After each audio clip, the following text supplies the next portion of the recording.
Hi, my name is Rabbi Zoot, and I've been a rabbi for a little over a year now. And I must admit, what a strange time to be starting a new profession.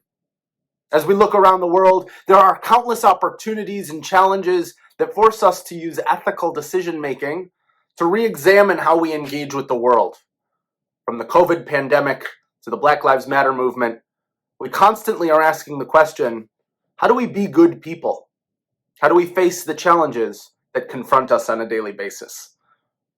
Generally speaking, one of the major ways we answer that question is through religion. It's how we've answered that question throughout the centuries.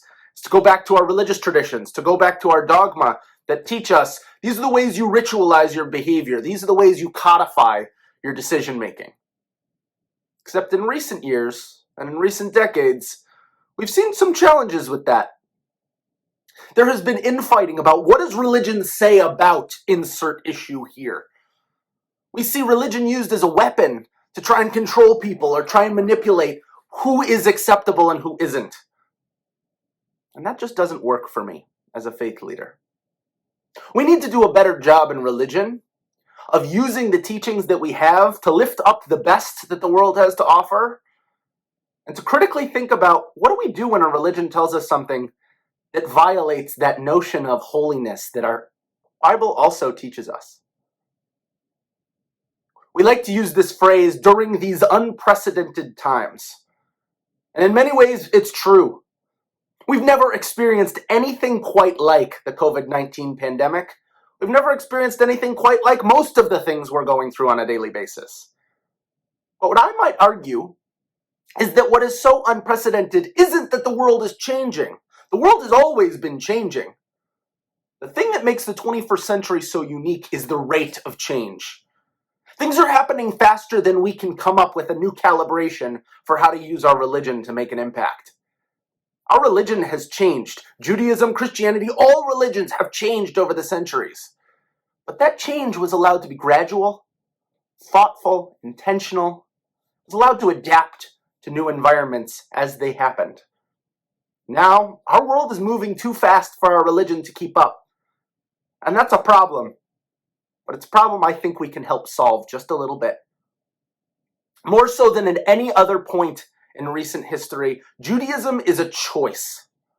You choose whether or not to engage in Jewish community or religious community in general. Is it worth participating in ritual? Is it worth being a member of a congregation? Is it worth investing your time, your energy, and your money in a space that is no longer essential? 300 years ago, if you were Jewish and you weren't part of the community, life was pretty challenging. There were no other options. But due to assimilation, we're able to hide in plain sight very differently. We're able to enjoy the normalcy of daily life without the grounding of a religious tradition that helps us make sense of that every day. Now that we're in this situation, we have to do a better job as Jewish institutions of selling Judaism. Now, when I use the language of sales in Judaism, a lot of people get uncomfortable. A lot of people think sales, and they think of that used car salesman, that icky, smarmy idea of trying to convince somebody to buy something that they don't really need or trying to pull a fast one by getting you to spend money you don't really have. That's not what I mean by sales. What I mean by sales is we have to do a better job as Jewish institutions of convincing you that we have something of value. After all, I wouldn't be investing this young career in a field if I didn't believe there was value. That's the secret, after all. As a practicing Jew, I believe that our Jewish tradition and our Jewish rituals have secrets of how to maintain a life of meaning and a life of intention that are inherently valuable to living life in the modern world. I believe that. And so do everybody in the rabbinate. So do all Jewish professionals. Or else why would we be here? But we can no longer rest on the answer, people will come because they feel like they should. That's been the answer in Judaism for a long time. Come participate with us because we know you feel obligated to. And once you're here, we'll talk to you like you have to be here. And we've seen a lot of attrition. Seen a lot of people say, if you can't convince me why this is valuable, I'm going to invest my time in other things. And all things considered, I can't blame them. But that makes it even more challenging that I believe, as I look around the world, so many of the problems we encounter on a daily basis can be solved with a little bit of Jewish engagement. What do we do when self-care becomes a buzzword and Shabbat has been part of our ritual for as long as there's been a Judaism? What do we do when social justice becomes something that's constantly knocking on our door, and yet we haven't trained our people with the language that your Torah has something to say about how to engage in social justice? We've put the obligation before the opportunity, and that's something that has to change. So, join me as I start this web series to help bring out the best of what Judaism can be. I want this journey to be an opportunity for us to dig through Jewish tradition and find all those blessings and all those opportunities that help lift up the world in which we live and make our lives better, not because we're supposed to, but because Judaism has the answers to the questions we're asking on a daily basis.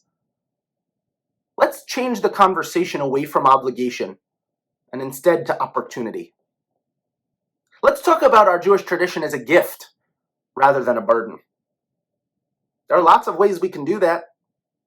There are lots of ways that the world is asking for us to use notions of faith and belief and practice and thought to lift up the things going on a daily basis. But first we need to cut through all of the senses of obligation, all the condescension, all the struggle that has been uncomfortably embedded in many of our Jewish institutions for far too long. If I didn't believe in this, I wouldn't be selling it. And I really believe, that the world could use what Judaism has to offer. Come with me on this journey, and let's find ways to apply our religion, whether it be Judaism, or if you're a non-Jewish viewer, you might learn something along the way too. Let's use our traditions and our religion to lift up our lives and lead us to somewhere new and somewhere beautiful. Thank you so much for watching, and let's get started.